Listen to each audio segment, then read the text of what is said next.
आपल्या शहरातल्या गरिबांना, जनसामान्यांना चांगलं जीवनमान हे आपल्याला कसं देता येईल या संदर्भातला खऱ्या अर्थानं या निवडणुकीचा आमचा अजेंडा आहे।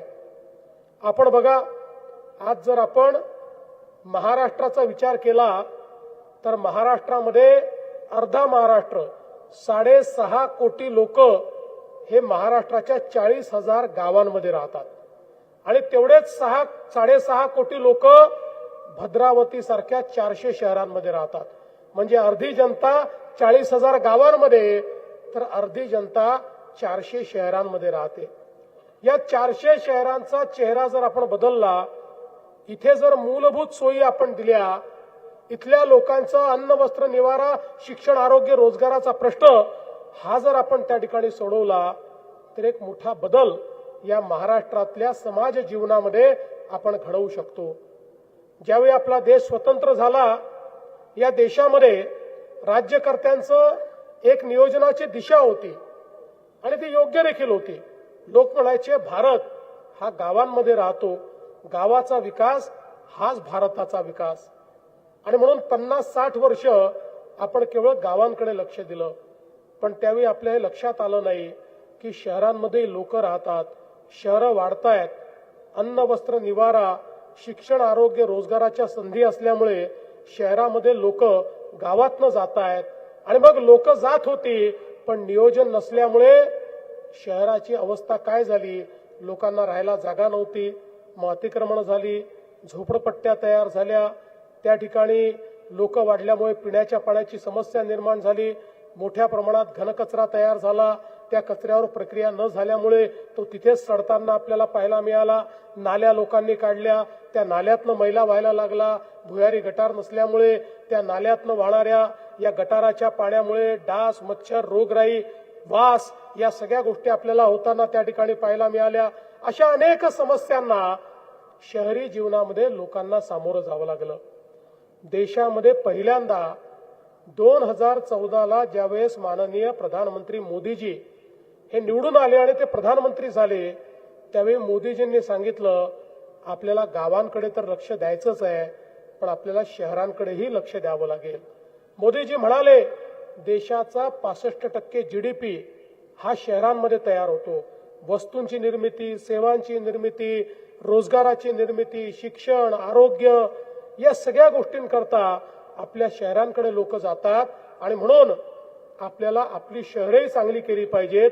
शहरात राहणाऱ्या गरिबांचं, मध्यमवर्गीयांचं जीवनमान हे आपण उंच केलं पाहिजे, त्यांना मूलभूत सोयी आपण दिल्या पाहिजे आणि म्हणून देशाच्या इतिहासात पहिल्यांदा मोदीजींनी शहरांकरता योजना सुरू केल्या। स्मार्ट सिटीची योजना, अटल अमृत शहरांची योजना, स्वच्छ भारतची योजना आणि या योजनेच्या माध्यमातून हजारो लाखो कोटी रुपये हे पहिल्यांदा देशामध्ये शहरांच्या विकासाला मोदीजींनी दिले आणि त्यातनं एक मोठं परिवर्तन आज सुरू झालेलं आपल्याला पाहायला मिळत आहे। मोदीजींनी सांगितलं प्रत्येक शहरामध्ये जो बेघर आहे, जो कच्च्या घरात राहतोय, झोपडीत राहतोय, त्याला पक्कं घर द्या। प्रधानमंत्री आवास योजनेची त्यांनी सुरुवात केली आणि प्रधानमंत्री आवास योजनेच्या माध्यमातून शहरात राहणाऱ्या बेघरांना किंवा कच्च्यात घरात राहणाऱ्यांना त्या ठिकाणी 2.5 लाख रुपये घर बांधण्याकरता देण्याचा निर्णय हा मोदीजींनी केला। अनेक घरं त्या ठिकाणी बनतायत, पण आपल्या लक्षात आलं की घराकरता तर आपण पैसा देतोय, पण त्या लोकांजवळ मालकी हक्काचा पट्टाच नाहीये। जर पट्टा नसेल तर घर बांधायचं कुठे? आणि नुकतंच 2 महिन्यापूर्वी आपल्या सरकारने शासन निर्णय घेऊन एक GR काढला आणि त्यात आपण ठरवलं सर्व प्रकारची रहिवासी अतिक्रमणं ही आपण नियमित करणार आहोत आणि त्याचा मालकी हक्काचा पट्टा त्या लोकांना देणार आहोत, जेणेकरून ते मालक होतील आणि ते मालक झाले की मग त्यांना घर बांधणी करता देखील आपल्याला पैसा देता येईल आणि कोणीही कच्च्या घरामध्ये राहणार नाही, कोणीही बेघर राहणार नाही। अशा प्रकारचा प्रयत्न आपण सुरू केला। मोदीजींनी सांगितलं की प्रत्येक शहरामध्ये पिण्याच्या पाण्याची योजना असली पाहिजे। आता अनिल भाऊंनी सांगितलं भद्रावती तर खूप पुढे त्याच्यामध्ये गेलाय। भद्रावतीमध्ये 24/7 ची योजना आता त्या ठिकाणी सुरू होते। अजून एक दुसरा टप्पा 26 कोटीचा देखील या ठिकाणी आपण पूर्ण केलेला आहे। 54 कोटीचा आता एक टप्पा तुम्ही या ठिकाणी मागणी केली आहे।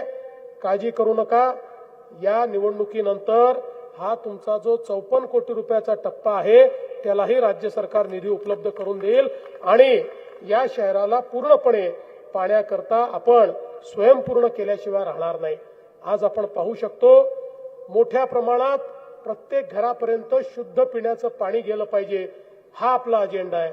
आपल्याकडे हे जे नाल्यातनं वाहणारा मैला आहे त्याच्याऐवजी प्रत्येक शहरामध्ये भुयारी गटार योजना झाली पाहिजे।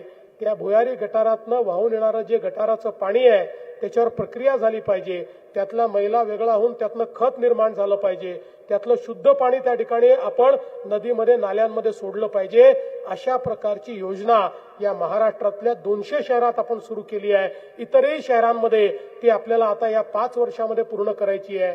कारण आपण बघा हे घाण पाणी सांडपाणी जे नाल्यातनं वाहतं ते आपल्याच विहिरींमध्ये जातं, आपल्या तलावांमध्ये जातं, आपल्या नाल्यांमध्ये जातं, आपल्या नद्यांमध्ये जातं, आपल्या सगळ्या जलस्रोतांना ते प्रदूषित करतं आणि म्हणून स्वच्छ पाणीच आता त्या ठिकाणी गेलं पाहिजे। अशा दृष्टीनं भुयारी गटाराची योजना ही मोठ्या प्रमाणात आपण करतोय। सांडपाण्याच्या योजना असतील, त्या ठिकाणी पावसाळी पाण्याच्या योजना असतील, रस्त्यांच्या योजना असतील, उद्यानांच्या योजना असतील, दवाखान्यांच्या योजना असतील, शाळांच्या योजना असतील, प्रत्येक योजनेकरता राज्य सरकारने मोठ्या प्रमाणात आज निधीची व्यवस्था या ठिकाणी केली आहे। आणि म्हणूनच आज बंधू भगिनींनो आपण जर बघितलं तर या ठिकाणी आज वेगवेगळ्या तलावांचं देखील हे शहर आहे। इतक्या मोठ्या प्रमाणात तलाव आहेत।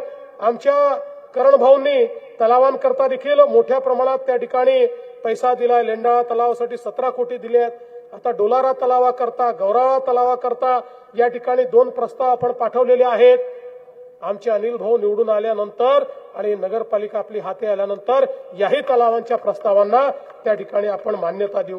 10 तीर्थक्षेत्रांकरता त्या ठिकाणी जवळपास 2 कोटी रुपयाचा निधी हा देण्यात आलेला आहे आणि पुढेही जे काही आपल्याकडचे तीर्थक्षेत्र आहेत त्या तीर्थक्षेत्रांना मोठ्या प्रमाणात निधी देऊन हा सगळा भाग जो पर्यटनाकरता अतिशय चांगला भाग आहे या भागाला पर्यटनक्षम अशा प्रकारचा भाग करण्याचा आमचा प्रयत्न आहे। प्रत्येकाच्या जीवनामध्ये मूलभूत परिवर्तन झालं पाहिजे या दृष्टीने हे सकारात्मक मत आम्ही मागतोय। आणि आपल्याला माहिती आहे अनेक वर्षापूर्वी डिप्पॉन्डेंद्रोची जमीन त्या ठिकाणी जवळपास 1993-94 साली ती जमीन आपण अधिग्रहित केली, पण त्याच्यावर कुठलाही उद्योग आला नाही। पण आता आपल्या सरकारने प्रयत्न करून न्यूएरा असेल, ग्रेटा एनर्जी असेल असे 2 प्रकल्प त्या ठिकाणी आणले आहेत। मला कल्पना आहे की त्या जमिनीवर अनेक शेतकरी अजूनही काम करतायत। शेतकऱ्यांचा प्रश्न पूर्णपणे सुटलेला नाहीये, म्हणून मी तुम्हाला आश्वस्त करतो आता नागपूर अधिवेशन 8 तारखेपासून सुरू होत आहे।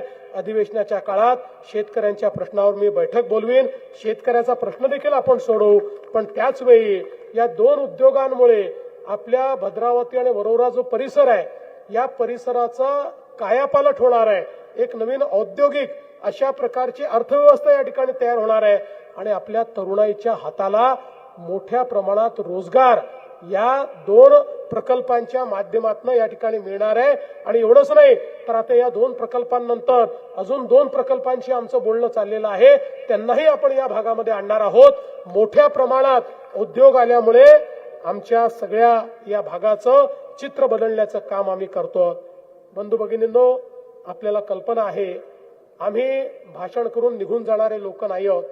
आपण आमचा कारभार इतके वर्ष बघितलेला आहे। या महाराष्ट्रामध्ये आम्ही जे बोलतो ते करत असतो। आम्ही केवळ आश्वासनं देणारे लोक नाही आहोत।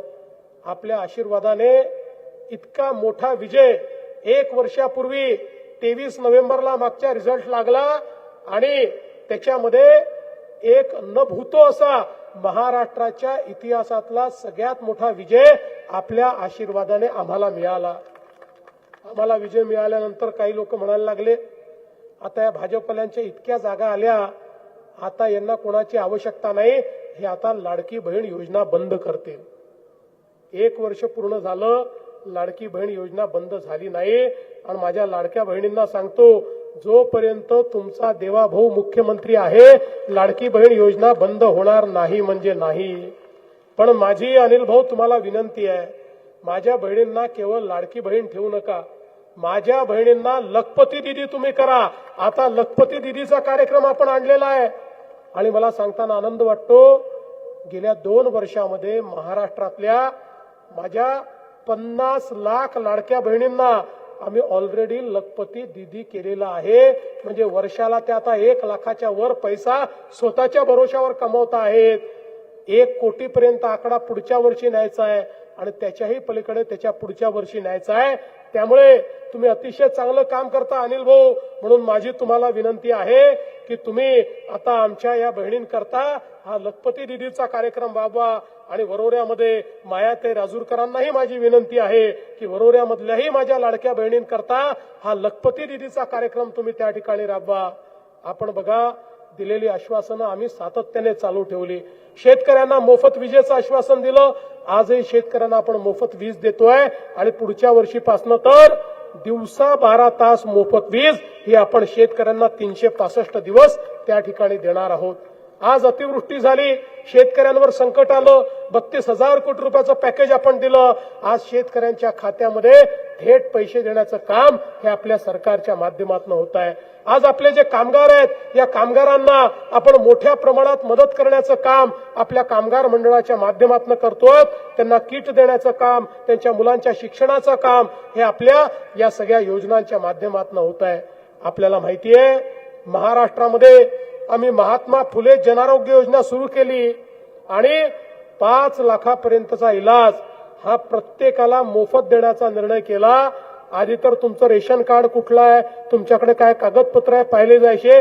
आता या सगळ्या गोष्टी बदलून टाकल्या. आता कशाची आवश्यकता नाही आहे, थेट तुम्हाला 5 लाखापर्यंतचा इलाज आम्ही मोफत देतो आहोत.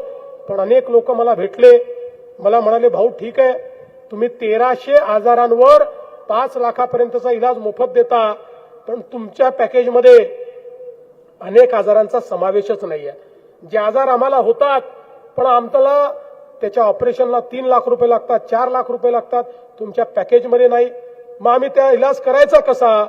मग मी देशभरातल्या सगळ्या राज्यातनं कुठले कुठले आजार आहेत, कुठले कुठले आजार त्यांच्या योजनेत आहेत, केंद्राच्या योजनेत कुठले आहेत, कुठले सुटले आहेत, अशी सगळ्यांची यादी बोलवली. अनेक डॉक्टरांची चर्चा केली आणि आता मला सांगताना आनंद वाटतो, आता 5 लाखापर्यंतचा मोफत इलाज केवळ 1300 आजारांकरता नाही, 2400 आजारांकरता आता हा मोफत इलाज आम्ही तुम्हाला देणार आहोत. आणि एवढंच नाही तर 9 आजार असे आहेत की ज्याचा इलाज 5 लाखामध्ये होत नाही. त्या 9 आजारांकरता 5 लाखाच्या वर 35 लाख रुपयापर्यंतचा इलाज हा आम्ही मोफत करणार आहोत. कोणालाही पैसे नाही म्हणून त्या ठिकाणी मरायची वेळ येणार नाही. किती मोठं ऑपरेशन असो, ते ऑपरेशन असेल, इलाज असेल, औषधं असतील, सगळ्या गोष्टी आपल्याला त्या ठिकाणी मोफत द्यायच्या आहेत. आणि म्हणून बंधू भगिनींनो, या निवडणुकीमध्ये एक अतिशय पॉझिटिव्ह अजेंडा घेऊन आपल्या समोर आलो आहोत. आणि मला आनंद आहे, अनिल भाऊंसारखा एक इतका अनुभवी अशा प्रकारचा नेता आणि आपले सगळे नगरसेवक जर आपण बघितले तर आपले नगरसेवक पदाचे सगळे उमेदवार हे जमिनीशी जुडलेले आहेत. ते जनतेमध्ये राहतात. जनतेच्या आशा आकांक्षा अपेक्षा पूर्ण करण्याची त्यांच्या सगळ्यांमध्ये एक लालसा आहे. ती जबाबदारी त्यांनी घेतलेली आहे. आणि म्हणून माझी आपल्याला अतिशय हात जोडून विनंती आहे की या ठिकाणी या निवडणुकीमध्ये भद्रावती मतदारसंघातून अध्यक्षपदाकरता अनिल भाऊ धानोरकर आणि आपले 39 नगरसेवक आणि वरोरा या आपल्या मतदारसंघातून आपल्या नगराध्यक्षपदाकरता मायाताई राजूरकर यांना आपण निवडून द्या. यांचं चिन्ह कमळ आहे. 2 तारखेला कमळाची काळजी तुम्ही घ्या. 2 तारखेनंतर 5 वर्ष तुमची काळजी आम्ही घेऊ, हा विश्वास तुम्हाला देतो आणि माझं बोलणं संपवतो. धन्यवाद. जय हिंद, जय महाराष्ट्र.